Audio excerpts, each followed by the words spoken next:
PBD terkait dengan proses dan teknologi.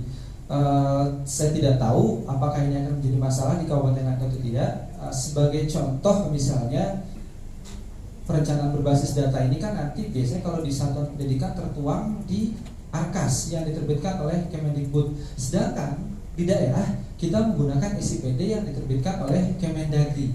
Nah, permasalahannya adalah pada timelinenya. Ketika timeline di SIPD itu tertuang dalam bentuk KPPS per bulan Juli, biasanya ARKAS itu di bulan itu belum ada besaran atau tetapan berapa sih dana BOS yang dibutuhkan, yang secara real dibutuhkan. Kalau di Purwakarta biasanya Bapelitbangdanya bilang, Pak, untuk anggaran 2023 untuk BOS sudah tahu belum? Pasti belum, karena cut-off-nya biasanya di akhir Agustus.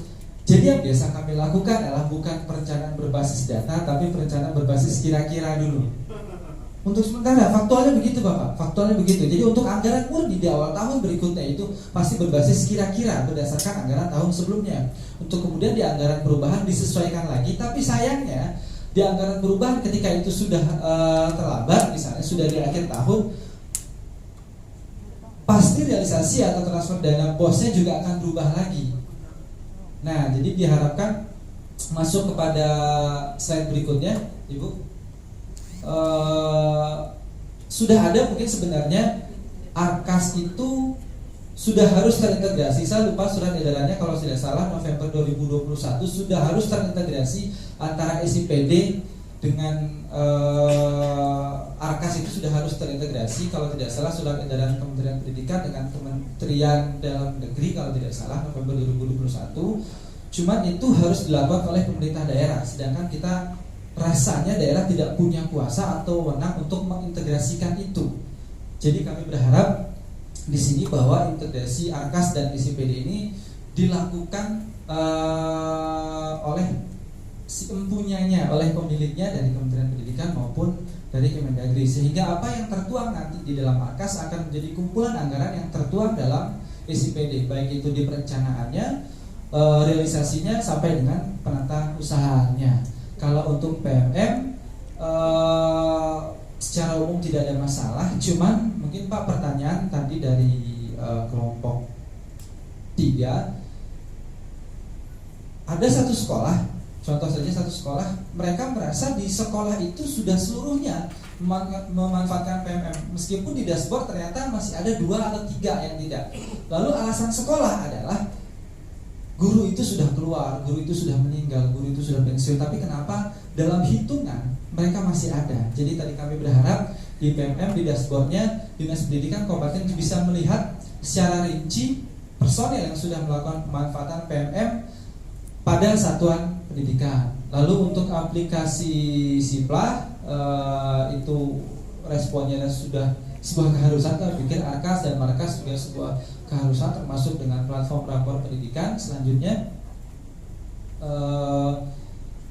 ini Pak, tadi kalau masukan dari Bapak Ibu pengawas dari Kabupaten rekan kami tadi nomor 3 bahwa durasi video terlalu panjang dan sebaiknya dilakukan pemberian reward bagi guru yang sudah menyelesaikan PMM, dan berikutnya tadi diberikan akses kepada dinas untuk melihat data persatuan pendidikan untuk PMM, sedangkan aplikasi Siplah mungkin sama masalahnya, harga cenderung lebih tinggi, serta akses ini Dinas Pendidikan verifikasikan. Biasanya kalau dulu Bapak tidak tahu apakah ini masalah di kami saja atau kabupaten lain, ketika ini awal Siplah muncul, begitu banyak penyedia-penyedia yang muncul dengan mudahnya, dan faktualnya adalah penyedia itu hanya muncul sebagai belanja titipan. Nah, apakah verifikasi ini punya hakkah Dinas Pendidikan kabupaten mungkin atau provinsi mungkin untuk menentukan sejauh mana kebenaran atau apa sih legalitas penyedia yang muncul di Siplah? Termasuk ada permasalahan juga ketika di Kabupaten Purwakarta itu kami belanjanya menggunakan bank daerah, sedangkan dalam pembelanjaan Siplah biasanya menggunakan bank BRI atau bank lain yang biasanya ada perbedaan biaya transfer kalau nggak salah. Apakah itu sudah diakomodir atau tidak perbedaan biaya itu dalam ARKASnya, nanti kami juga kurang tahu. Lalu untuk ARKASnya tadi integrasi antara SIPD dengan ARKAS, kegiatannya sampai dengan besaran-besaran untuk masing-masing rekomendasi terhadap subkegiatannya. Berbeda dengan daerah, mereka hanya bisa melihat dan kemudian mendeskripsikannya rapor pendidikan itu tanpa ada menu tindak lanjut pada rapor pendidikan, sehingga daerah masih harus menyampaikan argumen-argumen tertentu untuk mempertahankan anggaran mereka yang bisa mereka gunakan untuk intervensi kepada satuan pendidikan. Jadi untuk perencanaan berbasis data ini, kondisi idealnya adalah ketika eksekutif dan legislatif bisa bermitra dan saling paham bahwa perencanaan berbasis data adalah sebuah keharusan. Berikut, maaf untuk slide berikutnya.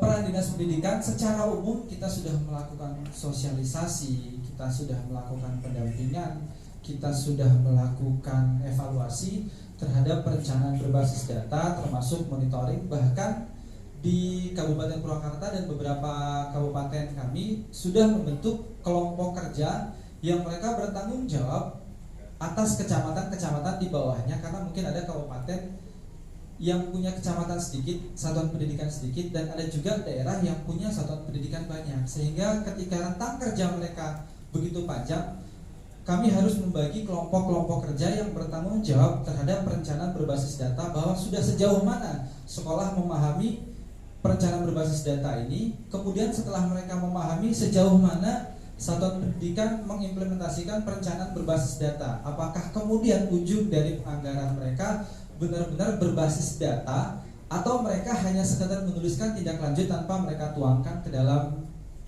Arkas. Untuk kemudian yang mungkin dilakukan terkait perencanaan berbasis data sehubungan dengan platform rapor pendidikan ini adalah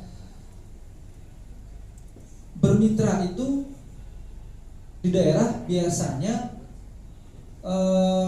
yang sering terhambat itu selain dengan legislasi, biasanya juga dengan Bapelitbangda dan juga dengan BKAD.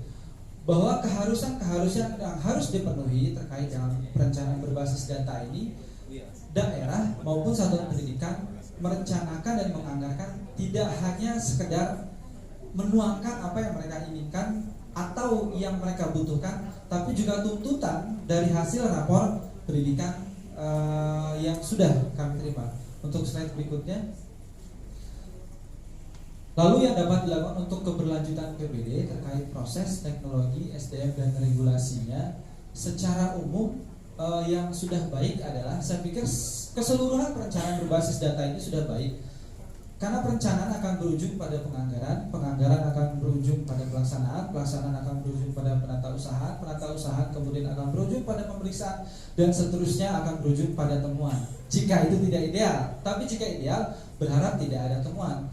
Karena ketika perencanaan sudah berbasis data, harusnya daerah maupun satuan pendidikan mereka sudah tahu bahwa apa yang mereka rencanakan, mereka anggarkan, kemudian mereka belanjakan benar-benar sesuai dengan apa yang mereka butuhkan. Lalu dalam prosesnya sendiri, dinas pendidikan seharusnya sudah menjalin komunikasi dengan unit kerjanya. Berhubung sekarang tidak ada UPTD lagi ya, di daerah biasanya masih ada koordinator wilayah K3S maupun MKKS untuk mereka melakukan pengawasan, termasuk pengawas bina di SD dan SMP. Karena kembali kepada tadi, karena panjangnya rentang kerja di daerah, dinas pendidikan pasti masih butuh rekan yang untuk mengevaluasi dan terus mendampingi sejauh mana perencanaan berbasis data sudah dilaksanakan oleh sekolah. Kalau untuk teknologi, saya pikir sumber data sudah terintegrasi, tampilan data pendidikan menurut pendapat kami bersama tadi di kelompok 3 sudah sangat mudah untuk diakses. Dan untuk SDM, hampir dari kita semua maupun bidang lain mungkin sudah pernah menerima informasi tentang perencanaan berbasis data ini, baik di tingkat kementerian maupun tingkat provinsi serta tingkat daerah. Dan regulasi, kalau tadi dibincang-bincang kelompok 3, minimal kalau tadi di Aceh sudah ada peraturan bupati, di daerah atau di kabupaten kami di kelompok 3 sudah membuat turunan berupa surat edaran, minimal surat edaran bahwa sekolah harus segera mengimplementasikan perencanaan berbasis data ini berdasarkan dari rapor pendidikan yang diterima di masing-masing satuan pendidikan.